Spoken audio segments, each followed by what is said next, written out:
नमस्कार दोस्तों, जैसे कि आपको पता है कि हम आपके पॉलिटी की सीरीज में बहुत सारे टॉपिक्स कवर कर चुके हैं, जहां पे हमने सिटीजनशिप देखी, जहां पे हमने यूनियन एंड स्टेट्स देखा, फंडामेंटल राइट्स देखे।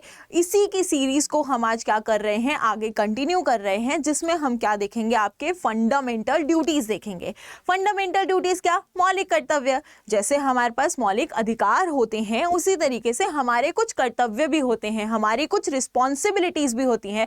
बस वही सारी रिस्पॉन्सिबिलिटीज, वही सारी ड्यूटीज जो है आज हम इस लेक्चर में कवर करेंगे। तो चलिए शुरू करते हैं। अगर मैं बात करती हूं कि फंडामेंटल ड्यूटीज जो है वो कौन से पार्ट में है, तो वो है आपके पार्ट 4A में। ए माने अमेंडमेंट हुआ होगा। कौन से अमेंडमेंट से ऐड हुए हैं? 42nd अमेंडमेंट से ऐड हुए हैं। कौन से ईयर में ऐड हुए हैं?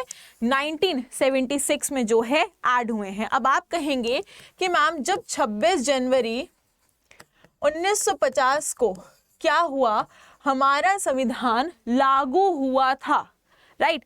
क्या उस टाइम पे हमारे पास कोई भी फंडामेंटल ड्यूटीज नहीं थी? बिल्कुल सही, उस समय कोई भी फंडामेंटल ड्यूटीज नहीं थी। बट हुआ क्या कि यहाँ पे कमेटी बनाई गई, जो थी आपकी सरदार स्वर्ण सिंह कमेटी। जिस कमेटी ने कहा कि देखिए हमारे पास कुछ ड्यूटीज होनी चाहिए और हमें उसके लिए एक सेपरेट पार्ट जो है वो बनाना चाहिए, और उस सेपरेट पार्ट में हमें क्या करना चाहिए, एक सेपरेट आर्टिकल जो है वो भी डालना चाहिए। वही बात अब कौन से आर्टिकल में है, तो याद रखिएगा 51A आर्टिकल में हमें देखने को मिलती हैं। कितनी हमारे पास फंडामेंटल ड्यूटीज है, तो भाई हमारे पास क्या है, 11 फंडामेंटल ड्यूटीज यहाँ देखने को मिलती हैं। ओके, एक और चीज याद रखिए कि फंडामेंटल ड्यूटीज आपकी 1976 में ऐड हुई हैं। 1976 के टाइम पे हमारे पास सिर्फ 10 ही क्या थी, फंडामेंटल ड्यूटीज थी। अब अगर मैं कहूं कि 11वां फंडामेंटल ड्यूटी कब ऐड हुई है, तो वो आपकी 2002 में ऐड हुई है। जब क्या हुआ था, आपका 86th अमेंडमेंट एक्ट जो है पास किया गया था, यानी कॉन्स्टिट्यूशनल अमेंडमेंट हुआ था। कौन सा? 86। अंडरस्टूड। चलिए अब आगे चलते हैं। अगर मैं बात करती हूं तो हमारे पास फंडामेंटल ड्यूटीज के कुछ बेसिक पॉइंट्स हैं, जैसे कि ये क्या हैं, कुछ मॉरल ऑब्लिगेशंस हैं जो हर इंडियन सिटीजन को फॉलो करनी चाहिए। यार ये कोई देखो राइट्स नहीं है, these are just kind of a moral values, कि आपको ये वैल्यूज होनी ही चाहिए, आपको ये चीजें फॉलो करनी ही चाहिए। ये सारी चीजें यहाँ पे हैं। ये किस लिए ऐड की गई थी, तो देखिए ताकि जो पैट्रनिज्म है वो बढ़ पाए, ताकि जो यूनिटी है, जो इंटीग्रिटी है वो बढ़ पाए, कि जो भाई देखिए ब्रदरहुड है वो बढ़ता रहे। ठीक है, लोग जो हैं एक दूसरे को समझें, ना कि उन पे हावी होने की कोशिश करें। ऐसी चीजें जो हैं यहाँ पे बोली गई हैं। इसके साथ साथ देश के बारे में भी सोचे कि देश को कैसे आगे बढ़ाया जा सकता है, चाहे वो एजुकेशन में हो, चाहे वो साइंस में हो, या फिर किसी और फील्ड में।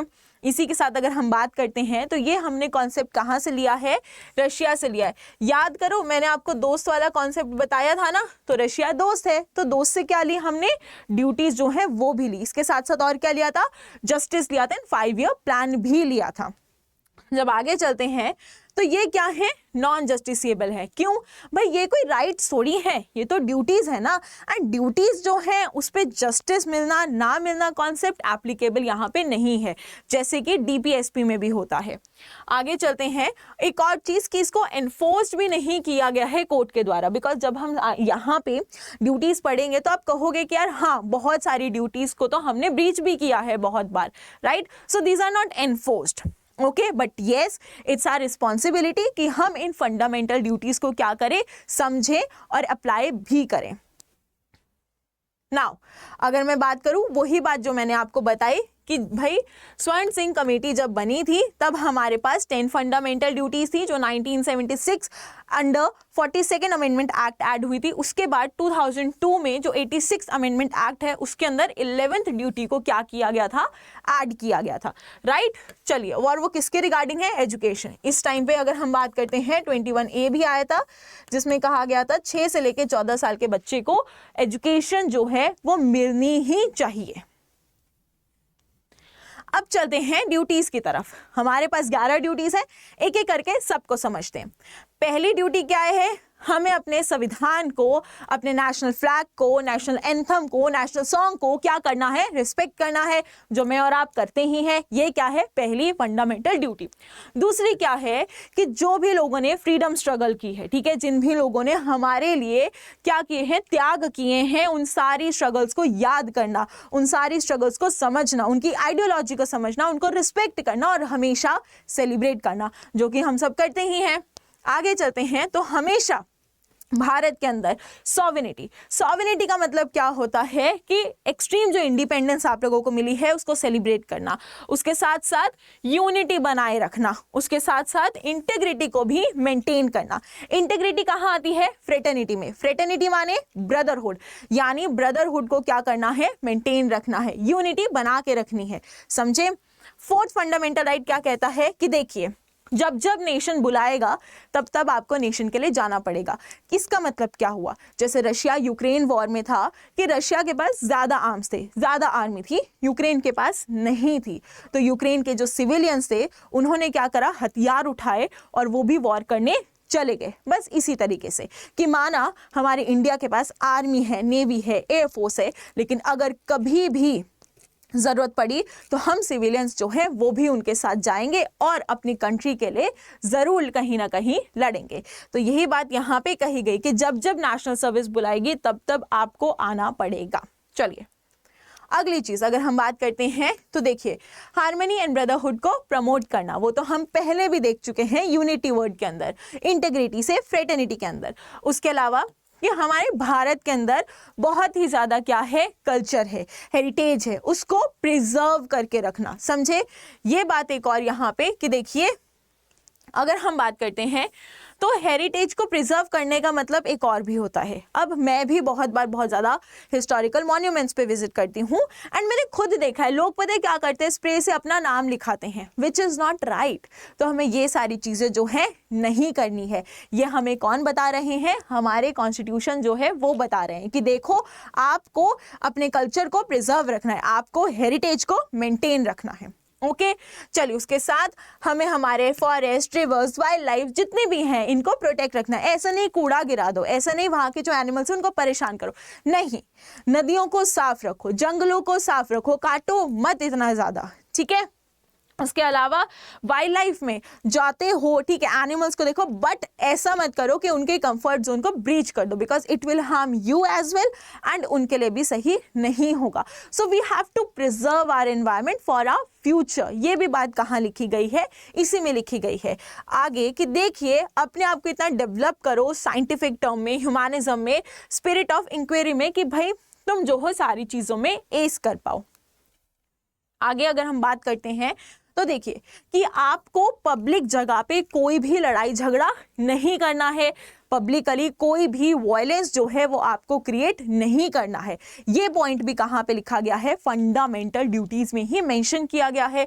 इसके साथ साथ देखिए, चाहे इंडिविजुअली चाहे collectively, always have to work for your nation, कि आप जो है हमेशा अपने नेशन के लिए काम करते रहिए, ताकि पता है क्या हो कि नेशन जो है वो भी आगे बढ़ता रहे, हम नेशन का जो नाम है वो भी रोशन करें। अच्छा लगता है ना जब पता लगता है कि ओलंपिक्स में किसी ने कोई मेडल जीता, एशियन गेम्स में किसी ने कोई मेडल जीता, चेस में कोई जीत रहा है, उसी तरीके से सारे फील्ड में जो है इंडिया का नाम रोशन कीजिए। एंड द मोस्ट इंपॉर्टेंट जो लास्ट में ऐड किया गया था कि 6 साल से 14 साल के जो बच्चे हैं उनको एजुकेशन जो है दी जानी चाहिए, ठीक है।